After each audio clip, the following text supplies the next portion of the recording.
Bande Kotobandi déjà komona mafuta oyo kotaki na union sacrée de la République initiée par le chef de l'État. Mafuta komi kobima likolo emi bendi place moko. Yango na bokomona na ba télévision na ba radio lokoyoka.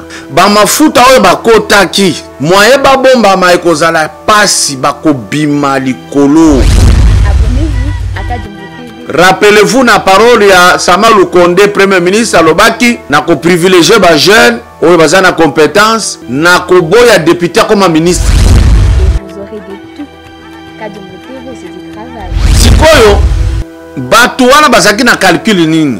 Bazo lukana façon tout bakoma ba ministre. Vous savez pourquoi bazo lukaba koma ministre? Parce que baosa baobeta machine. $6 000. Déjà, baza soki 5, basi bakota. Famille moko. Ça fait déjà $30 000.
Abonnez-vous à Kadumbu TV et vous aurez de tout.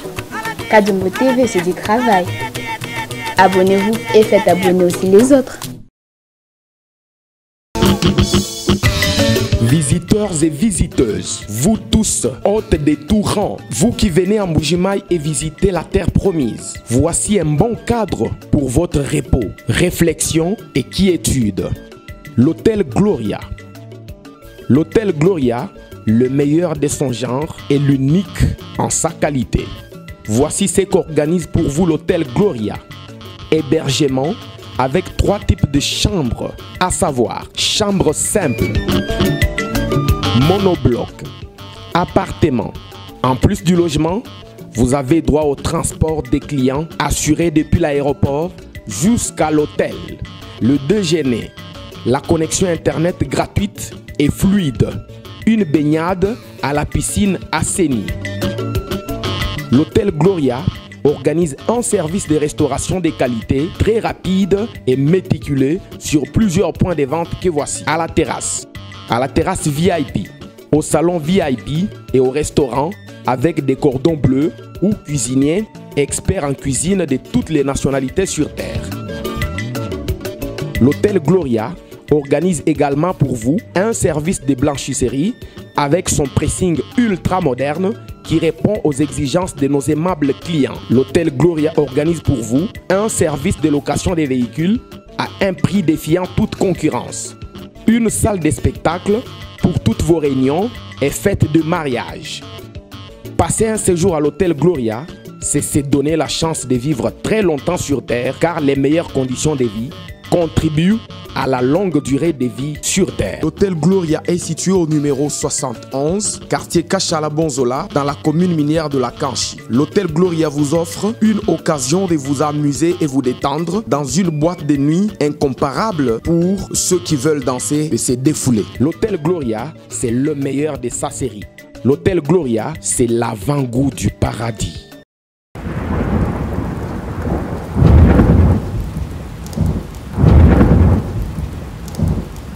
Oh Hola, hola, hola, hola, hola. Dibadia Kumbani, Tango Zifweni, Ngonga Yangoyo et Telemi, Sanjoyo. Eh bien voilà, grande conférence débat sur le 3e testament, ou précisément, Sangalubangu, Kasaywa Balengela Bakushinta Dimino Ambujmai, le véritable jardin d'Éden, terre promise. Thème, le monde nouveau sous la révélation de Mbaye Kazadin Kobong, Muntum Polondo, le Christ cosmique longtemps ignoré et mal connu. Date, samedi 24 avril 2021 de 14h à 17h. Lieu, grande salle de conférence du club MIBA. 2 sous-thèmes à l'ordre du jour. Sous-thème 1. 3e et dernière alliance de Dieu avec l'humanité conclue au cœur du Congo.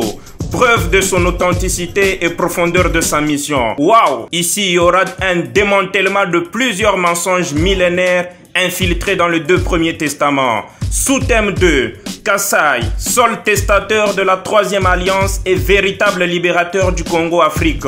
Explosion de grands secrets et révélations inédites. Ici, il y aura le veille de conscience de Kassaïens sur les enjeux de l'heure, notamment révélations inédites sur leur vraie histoire falsifiée et cachée. Pourquoi nous a-t-on répété depuis belle lurette que cette province ne dirigera jamais le Congo? Qu'en est-il exactement de l'événement de décembre 2018? Bukalenga waluki di munkolo, sanga wa pinga ni muchikuku, mai aluki di kuvu mafumina. Waouh, waouh, waouh! Vous découvrez également sur ce thème le véritable plan de Dieu derrière ces règnes d'un Kassaïen à la tête du Congo et de l'Afrique.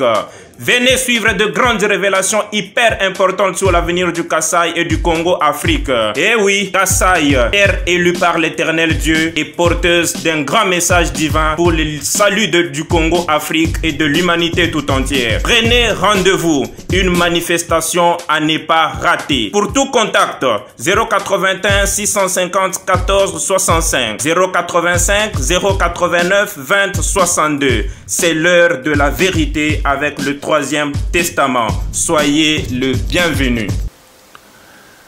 Bandeko nanga lelo naligenda kende na bino parti lingala parti français koya. Et je sais pourquoi j'insiste sur ce fait. Nalingi naloba ya liboso que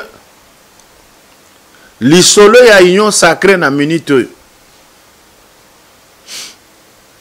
ezali lisolo ya mafuta na mai.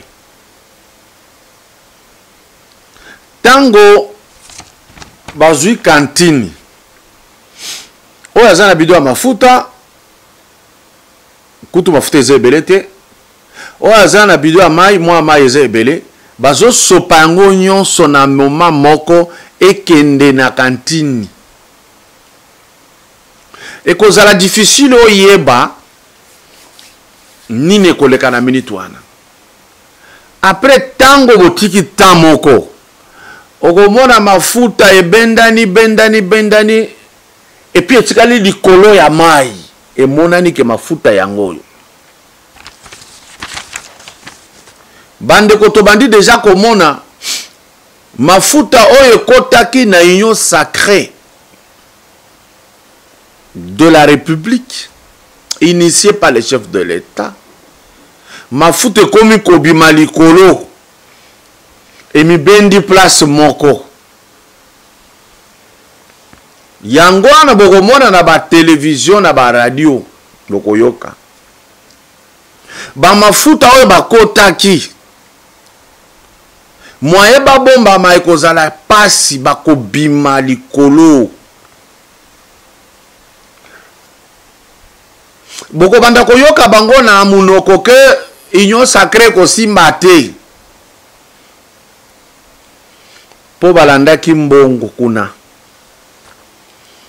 Biso toza informé masolo la bango na mupanze ezali kaka président olomba te, c'est-à-dire conscience moko te ya ke pays ezala bien ya mutu asali musala futami eza te.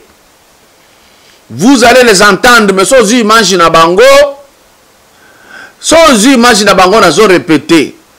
Otali tango basako longola mabunda, ndenge bazaki koyemba, ndenge bazaki kopumbwa, okokanisa ke mutoyo République ko bongalobi. mais biso ba averti to ebaki ke oyo azokosa tala vie na ye ndenge ezali. Bandeko tomona bato oyo ye aza député, moi si député sikoyo bato wana bazaki na calcul nini bazoluka na façon tout bakoma ba ministre. Vous savez pourquoi bazoluka bakoma ministre? Parce que baosala baobeta machine $6 000 déjà baza soki 5 basi bakota famille moko ça fait déjà $30 000. Rappelez-vous na parole ya Sama Lukonde premier ministre alobaki na ko privilégier ba jeune oyo baza na compétence na ko boya député comme ministre. Bao babandi ko ganga bokomona bango suivez mon regard. Azoluka ba nommé ministre akende ko ibakuna atika vide na Assemblée nationale azwa mwana na ye suppléant akoma député mwana na ye lokola kokoma na place na ye yepe ako créer suppléant moko kaka na famille alingi famille se retrouver soki akomi ministre ndenge nazo insister azui salaire abandi ba frais de mission de sika ba ibaka comme ça mwana na ye kokoma remplaçant na ye na Assemblée nationale abandi ko récupérer $6 000 mususu mwana na ya ko créer suppléant oyo atelemi soki ya longwe ya koti lokoso. C'est vrai na nyo sacré tozana ba top tozana ba traître tozana ba tabilongi mibale ba ebele au moment opportun soki abimisi mutu tokoganga toyebi bango. Il faudrait mokonzi mboka visionnaire ya eloko ya benga kinyo sacré de la loi oyo to sepeli ebima ya que na famille moko député mibale toboyi awa ekomi likambo ya mbongo ou bien soki oboyi ezala ndenge wana kata bango mbongo batikala na ba $700 to mona soki bakoumela na Assemblée nationale bakota bandako ya nganga bakoloka yo na union sacrée. Nous savons. Rappelez-vous, nasalaki presque dernière vidéo, il y a les tribalistes de l'union sacrée. Comme il y a des gens qui ont été touristes à l'école, il y a sens et tribalisme. Nasal analyse sur ce qui se passe au Katanga et il me traite de tribalistes. Mais il n'a pas voulu suivre le discours. Son abimi sur le discours, le bami na Katanga. Na placer les bino na éviter phrase beaucoup. Bon, de toutes les façons vous ce que sur ini mutu ataye li au sanza au changer. C'est ça vous. Je ne fais même pas attention à vous, je ne vous calcule même pas. Je m'en fous de vous. Il y a mensonge. Batebele bakola ki ça que c'est vrai ba changer pour na ko banga quelque part. Baza plein. Vraiment trop plein. En passant à l'Ingi Kakana et débattu ensemble. Déclaration du genre que c'est grâce à Katumbi qui est chef de l'État, les gars qui sont chef de l'État. Vous mentez qui ici? Est-ce que Mitou Nabi nous a bien? C'est grâce au président Félix que Katumbi a nazar na Congo. Bobo Sanatek a un passeport italien. Histoire en Bobo Sanangote. Au plus compliqué qui est à Kendekola, dans la Coupe du Monde, il était italien. Azoa qui problème? Muto ya salisa ya zongawa. Souvent c'est ça. So bimisi nkoyi abandi ko episode nazana nzala bongo na salaboni. Boye banzembo bayemba na pichu mwanza. Nde apesi Katumbi passeport etikalaki Salomon. Bo ganga wa aza problème na Salomon. Le président Félix a payé passeport na Salomon Bazongi. Mais passeport ezalaki na Moïse Katumbi na Baboko ezalaki na nationalité italienne. Rappelez-vous na période wana oyo basengaka na Sami Badi Banga apona entre kozala belge na kozala congolais. Vous voulez vous moquer de qui?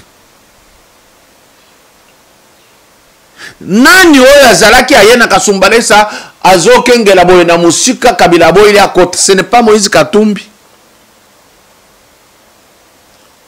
était en exil, c'est le président Félix ou bien c'est M. Katumbi? Katumbi azongi na Congo, nani azongi siye? Le président Félix Tshisekedi. Qu'est-ce qui se passe dans vos têtes? Je vous retourne à l'image. Katumbi a aussi l'image de la télévision à Poto. Alors, nous allons faire la campagne à l'américaine pour que Fayoulou Alek. C'est quoi yé? À Salaki et Fort Félix Alekananine. Moutou Nabino, j'en a problème. Sincèrement. Les gens qui ont parlé de ça, c'est à ces gens-là à qui je m'adresse. Vous êtes de l'ensemble. Comment oublier ça? Quelques gens pour parler. Alors dites la vérité aux gens. Ça ne vous coûte rien. Moi, jusqu'à ce jour, M. Katumbi, c'est un commerçant politique à Anangola. Vous pouvez dire tout ce que vous voulez à la politique. Même pour preuve, votre parti ensemble pour la République Zawapi. Na Lubumbashi, na Kashobwe, vous êtes où? Comment vous pouvez dire aux gens que grâce à lui, il y a l'équipe présidente de la République, alors que Tala, n'habitez pas à prendre l'eau quelque part. Hein? J'ai sorti une image et l'image vous a cloué. Bobundi nango, bobundi nango, bobundi nango. Si vous voulez faire un combat avec l'UDPS, tant mieux. Ne touchez pas au président pour qui je travaille. Entre les deux, c'est grâce au président Félix Tshisekedi que Moïse Azao, il ne le faisait pas.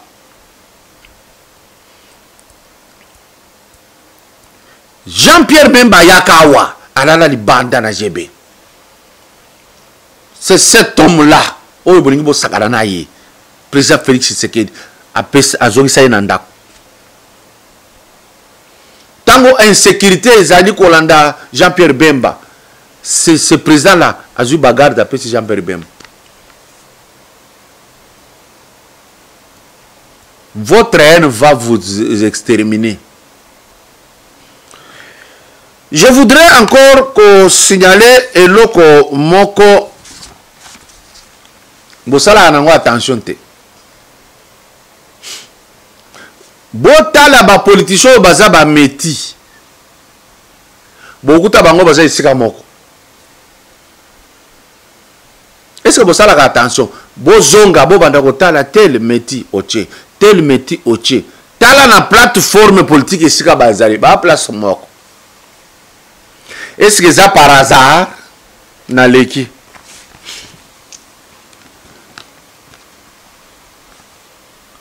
Natango makambo ya conférence nationale souveraine et bandit en Afrique, la démocratie, le vent de la perestroïka. Il y a eu un évêque, Ndouza, du Bénin. C'était le tout premier qui avait organisé ces assises de la conférence nationale souveraine au Bénin. Ces assises n'ont eu une durée très courte. Vraiment très courte. À cette conférence nationale souveraine, au bout d'une semaine, à Silisi, a réconcilié la matière qui recourt, na baboni ya yoyo, na batumususu, a réconcilié bango nyonso, ko banda ya salaka conférence nationale souveraine avec Ndouza, ya Bénin, batu batikala uni. Et comme au présent, Sali Moussala, à Longwe, Moussou à côté sans armes, sans tractation. Mais mon Sengo a Sali Sabiso conférence nationale souveraine 2 ans. À la fin, et Kangama Kaka Aboye Silana et l'autre côté.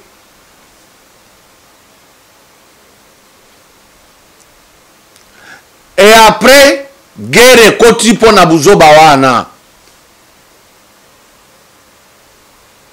Les Congolais, on n'avait pas su capitaliser tout ça là qui vous oba.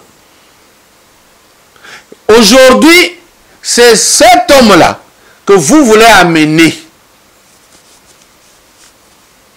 Pour l'année Bobo, ça n'a passé. Et 22 ans, il y a ça CNS, il y a l'Iboso en Afrique, na Bénin, à Sangisa Bana, il y a Babeninois place moko. Ba se réconcilier la bo solo. Ba koma batu moko. Président ya kotu ya Longwe, boni ya iya wazala ki ya Longwe, ba koma uluka place tout, kende ka kosala ba négociation, ba médiation.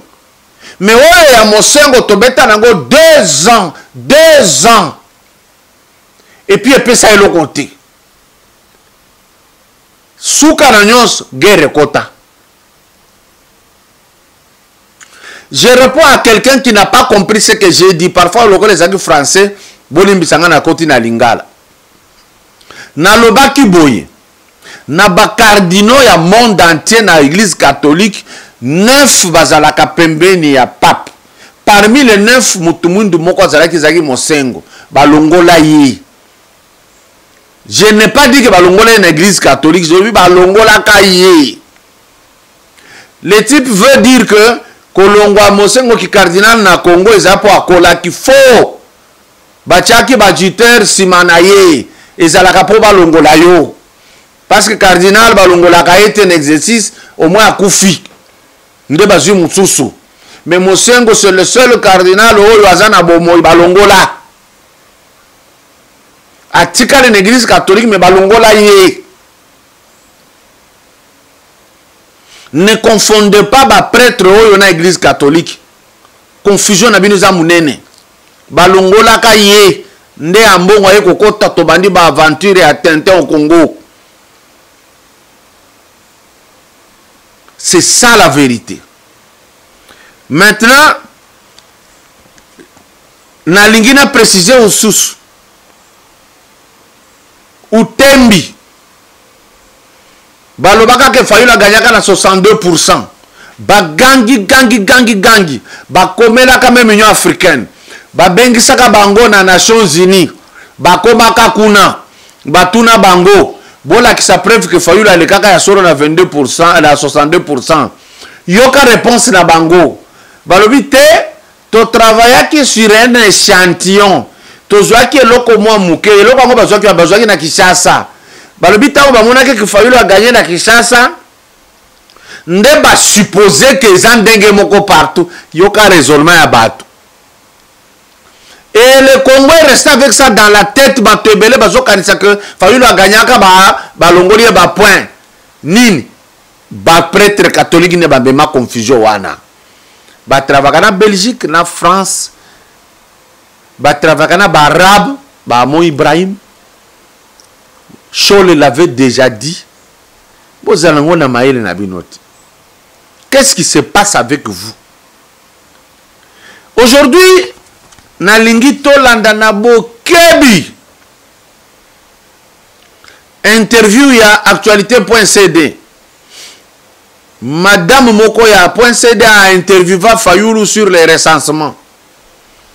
Avant na vidéo wana na lingine ebisabino boy recensement ekoki kobanda. J'insiste en vous disant ceci, bakoko banda recensement na mboka recensement so ba osalango ezopekisa te élection. Recensement ekoki kosala me poto ye banani ba Congolais banani ba Congolais te. Et j'ai posé la question à plus d'une personne. Oyo koganga ba bandira ba catholique. Oyo chole azobi mazolo ba feuille de route na biso zaboye. Après ce feuille de route en tant que qui? Si vous voulez bon mona ba toi désordre. Chole azake le ministre na pays oyo. Chole azake le député na pays oyo. Est-ce que l'église catholique eza nini na pays oyo? Botanga ka article 1er ya constitution. Notre pays est laïque. Toujours dépend de l'église mon côté. Alors, t'as là courage aux anabachole les sous. Ah, ça la feuille de route yanine. Basala na ambongo feuille de route ya église catholique, ba prêtre baza ko souffrir, ba sœur pas chez l'équipe, ba kolia mabe, ba nini, kuna na kati tribalisme leki dose, ba ça la fait des routes pour ça. Et ça de Félix ça va permettre bino yo. Botala chez Sassou, hein. C'est lui qui vous permet d'avoir ce courage là. Parce que même le pape na Rome, à côté de la politique, il y a Italie. Vous, ce courage que vous avez à Kindokiwana, Chole à ça la feuille de route. Quel est ce courage? Non, je comprends. Bah, politicien, belé, bah, on peut savoir pas wana. Parce que vous avez un cop moko, suivez mon regard. Tiens, 20h, il y a interview à Fayoul Bandeko. Boyoka, Moutoyo Bolinga, qui est la présidente de la République, Mawae Belé. Heureusement, Zambe. Aboya qui a l'obité de souffrir mingi na koko tiele muto te boko zinda. Boyoka ba contradiction ngai na ko relever bino. Boyoka ndenge azoye ba te nini alinga loba. 20h. De la population, pourquoi pensez-vous que le recensement pourrait favoriser le glissement du mandat de l'actuel chef de l'État? Très simplement, le recensement, ce n'est pas un jeu d'enfant. Le recensement, ce n'est pas un exercice auquel nous, Congolais, ici, nous sommes habitués. On n'a pas d'experts. Le recensement, c'est compter le nombre d'habitants dans un pays, y compris les nationaux et les étrangers, de 0 à X années. Ok? Et donc, ces recensements, vous allez compter, et dans les recensements, vous aurez des catégories socio-professionnelles, les tranches d'âge, et ainsi de suite. Ce n'est pas un exercice qui peut durer 6 mois, 9 mois, 1 an, 2 ans. En France, par exemple, on fait les recensements tous les 2 ans par l'INSEE, Institut national des statistiques et des études économiques. Les Français ont les meilleurs mathématiciens et statisticiens du monde. Mais ils les font pour une population moindre que la nôtre, ils les font dans 5 ans. Boyoki m'a posé une question sur le recensement parce que Azoloba, recensement, ce que ça mis et qu'on permettre président Félix Tshisekedi à ça la glissement. Question précise. Yoka ma réponse na komaki. Le recensement, ce n'est pas un jeu d'enfant. Il insiste qu'on n'a pas d'experts. Parce qu'il s'agit à lui expliquer, à définir recensement. Je pensais qu'en définissant le concept recensement, il allait aboutir par donner une réponse raisonnable à la question posée par Madame de actualité.cd. Regardez maintenant là où le gars, dans sa spécialité, il trompe, il oublie, il avance, il met des incorrections, il se crée des impondérables spirituels. Oh non, il est fantastique. Il est fantastique, Fayoulou. Terrible. Fayoulou dit ceci. En France, on fait le recensement tous les 2 ans. Comme c'est un spécialiste dans les contradictions, il avance, il dit quoi? La France fait le recensement durant 5 ans, alors que sa population est moindre par rapport à la nôtre. Alors qui avant, basalaka tous les 2 ans, à Bossani, à Walobi, basalaka tous les 5 ans. Donc j'ai fait une erreur de dire durant 5 ans. Après 5 ans, basali recensement.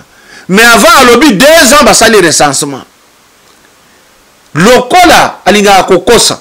Biso pe na université que quelqu'un qui triche et qui réussit, c'est un gars intelligent. C'est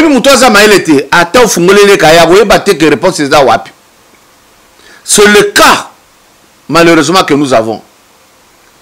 N'attend que, à l'objet 2 ans, à l'objet 5 ans. Ça, c'est Fayoulou. Extraordinaire.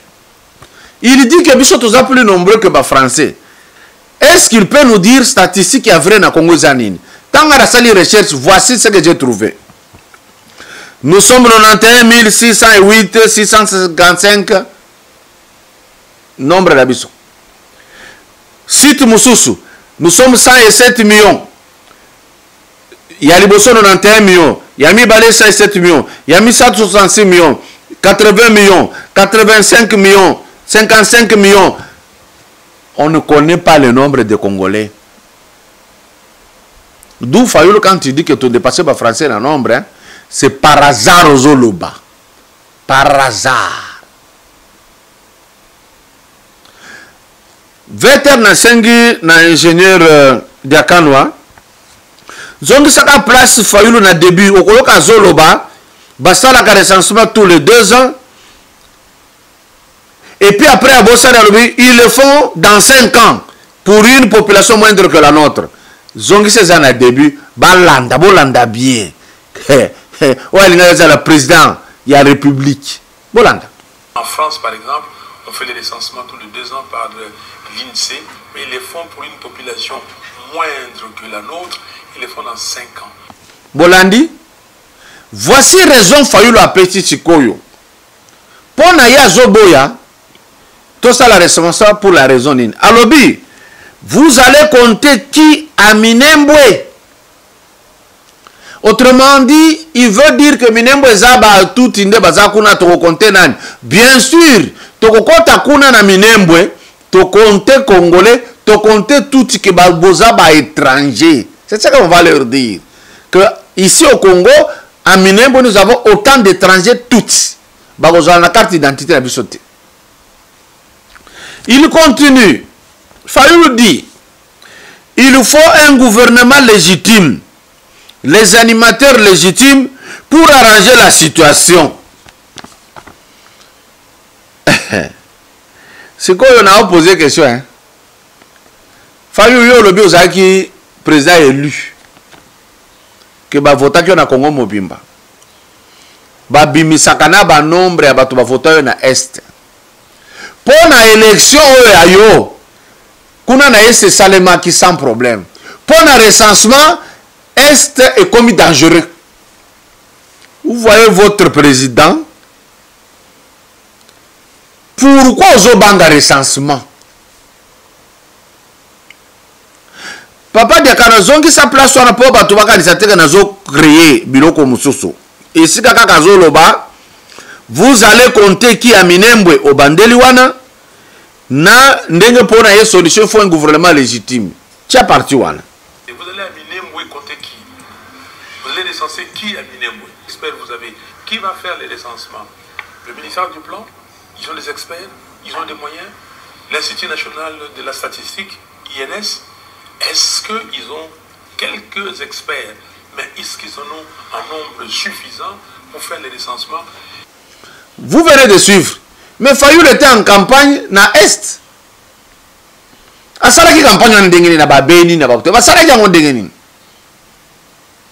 Wana pona yeta wa kendeki ça va. Il n'y a pas de danger. Pona recensement ba yeba peso qui a réellement congolais danger commis. To continuer bandeko.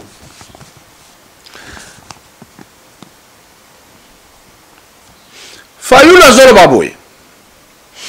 Pourquoi vous voulez arrêter avec le système d'enrôlement? Qui a dit à Fayoulou qu'on ne va pas enrôler?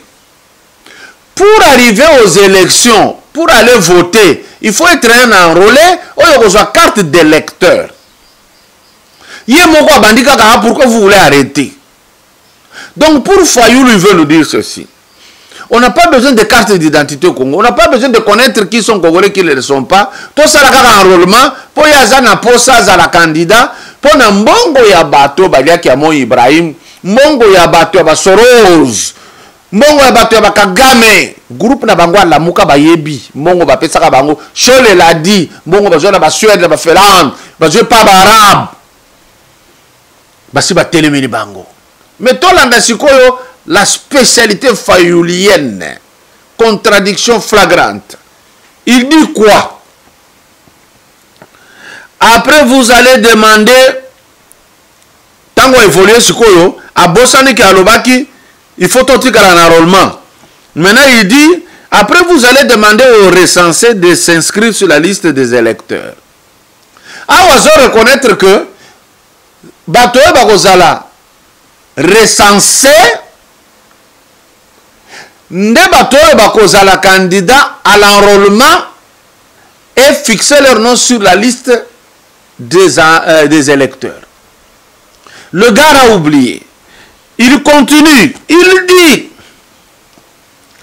en France, on fait le recensement, on s'inscrit ensuite sur la liste des électeurs. Mais ici, il fuit le recensement, il prend la France comme le modèle en nous trompant que Bassalak a 2 ans recensement, il oublie, il dit 5 ans. Ici, il dit, en France, on fait le recensement et on s'inscrit sur la liste des électeurs. Voilà un pays normal, c'est ce que nous voulons faire. Papa, et ça vers la fin, wana, Lucas a place à Bandi, pourquoi vous voulez arrêter avec l'enrôlement? Tu es comme en France, on fait les enrôlements et puis à Kosouk Salobi, en Côte d'Ivoire, il y a les recensements. Veter. Lucas place wana. Pourquoi nous avons tant d'enfants fantômes, c'est-à-dire des enfants qui n'ont pas d'état civil? On devait commencer par l'état civil. Parce qu'en France, on recense les gens, on s'inscrit sur les listes électorales. En Côte d'Ivoire, ils vont avoir les élections bientôt. Tango Sikoyo, Bouti Kolanda, Oyoki Nenga Lobi, na Côte d'Ivoire, ils ont recensé pour une élection. Alors bien en France, on fait le recensement avant les élections. Maintenant, à se rendre compte que, Aouti Komi Bomaye Moko, Amonika Beti Massassi na Mabolongo Naye. Les spécialistes changent. Il dit quoi? Il se rend compte qu'il se trompe. Aouti Komi Bomaye Moko a changé Mbalama. Donc ce n'est pas recommandé. Si les populations sont transplantées et que Bazaba réfugiés ailleurs, on ne peut pas attendre jusqu'à ce que Bakoyande tout ça les recensements. Faux, monsieur. Le recensement va se faire au pays. Toye Batoza combien? Et si Kaba transplanté va se retrouver dans le pays comme des réfugiés, Basala Kango l'ambassade Nabiso. C'est cette matière qui n'a pas eu Fayoulou. Qu'est-ce qui se passe maintenant avec notre fameux président élu? Fayoulou se rend compte qu'il s'est perdu. Il change, il parle de sa naissance en Djili. Tant que Monique est compliqué, notion il y a recensement, enrôlement, ni est compliqué à se rendre compte que oh il y a qu'au bout début, on dit bien qu'on faire la fin, alingi soit embrouillé bateau. Papa, les qui ça siko vidéo quand place Fayoulou a bandi que moi je suis né en Djili en 1956. Après c'est la date à baptême. Sobo tali. Na question madame Atouni, na réponse ya Kobota Manandjili, on ne comprend rien. Zongi sa place wana. Je suis né en 1956 à l'hôpital général de Kinshasa et j'ai été baptisé le 8 février 1957. Quel rapport y a-t-il? Pourquoi il parle directement à comment on se justifie qu'il y a Kobota Manandjili? Bolanda Fayoulou bien, il n'est pas du pays. Parce que ce qui a Kobota Manandjili, a obanga recensement pourquoi? Dans la Kisabino la fois passée que il y a Botami Ndjili dans quartier 12 en 1956. En 1956, Ndjili Zalakate. On a créé la commune de Ndjili en 1957. Allez-y comprendre. Sikoyo, dans ses spécialités toujours. Pourquoi un enfant qui naît aujourd'hui n'a pas de traces? Est-ce qu'il y a des sujets? Tu concédé, mais il n'a pas de traces, il n'est pas recensé. Fayoulou, l'enfant n'est pas recensé. Raison pour laquelle le recensement est salement pour Banabazan la trace. Mais j'informe en passant qu'il ment. Les enfants d'aujourd'hui sont Bazanaba certificat de naissance. Na commune Bazana acte de naissance. Il trompe qui? Pourquoi il est agité? Pourquoi il a peur? Il y a recensement. Ça va se savoir. bonsoir, comme disaient ces gens de cette émission. Mais moi, je vous dis bonjour. Visiteurs et visiteuses, vous tous, hôtes des tout rangs, vous qui venez à Mbujimayi et visitez la terre promise, voici un bon cadre pour votre repos, réflexion et quiétude. L'hôtel Gloria. L'hôtel Gloria, le meilleur de son genre et l'unique en sa qualité. Voici ce qu'organise pour vous l'hôtel Gloria.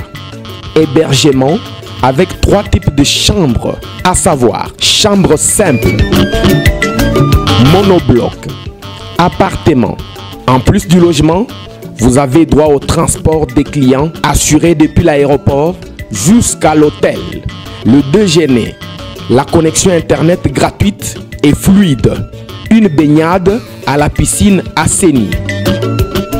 L'hôtel Gloria organise un service de restauration de qualité très rapide et méticuleux sur plusieurs points de vente que voici. À la terrasse VIP, au salon VIP et au restaurant avec des cordons bleus ou cuisiniers experts en cuisine de toutes les nationalités sur terre. L'hôtel Gloria organise également pour vous un service de blanchisserie avec son pressing ultra moderne qui répond aux exigences de nos aimables clients. L'hôtel Gloria organise pour vous un service de location des véhicules à un prix défiant toute concurrence. Une salle de spectacle pour toutes vos réunions et fêtes de mariage. Passer un séjour à l'hôtel Gloria, c'est se donner la chance de vivre très longtemps sur terre car les meilleures conditions de vie contribuent à la longue durée de vie sur terre. L'hôtel Gloria est situé au numéro 71, quartier Kachala-Bonzola, dans la commune minière de la Kanchi. L'hôtel Gloria vous offre une occasion de vous amuser et vous détendre dans une boîte de nuit incomparable pour ceux qui veulent danser et se défouler. L'hôtel Gloria, c'est le meilleur de sa série. L'hôtel Gloria, c'est l'avant-goût du paradis.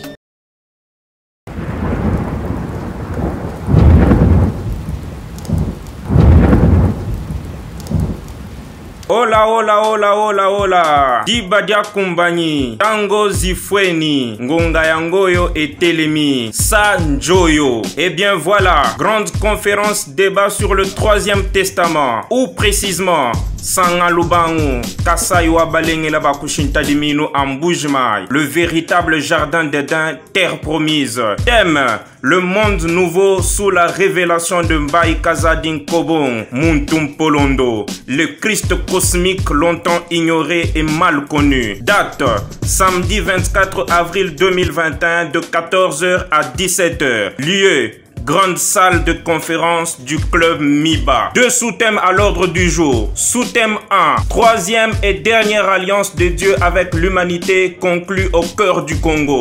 Preuve de son authenticité et profondeur de sa mission. Waouh! Ici, il y aura un démantèlement de plusieurs mensonges millénaires infiltrés dans les 2 premiers testaments. Sous-thème 2. Kasai, seul testateur de la 3e alliance et véritable libérateur du Congo-Afrique. Explosion de grands secrets et révélations inédites.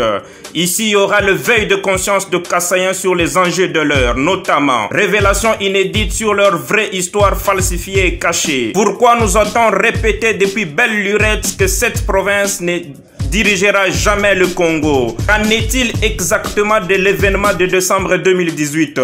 Bukalenga waluki di munkolo, sanga wa pinga ni muchikuku, mai aluki di kuvu mafumina. Waouh, waouh, waouh! Vous découvrez également sur ce thème le véritable plan de Dieu derrière ces règnes d'un Kassaïen à la tête du Congo et de l'Afrique.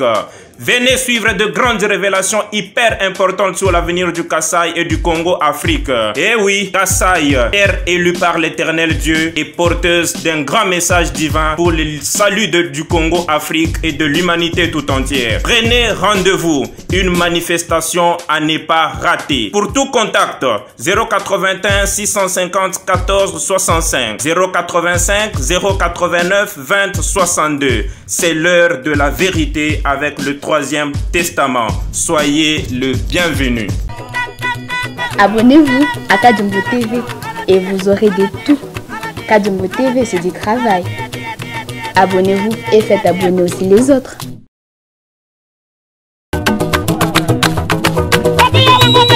Fatia. Ngoma yandi. Fatia. Fatia we ngoma yandi. Fatia. Ngoma yandi. Fatia. Ai ken ken.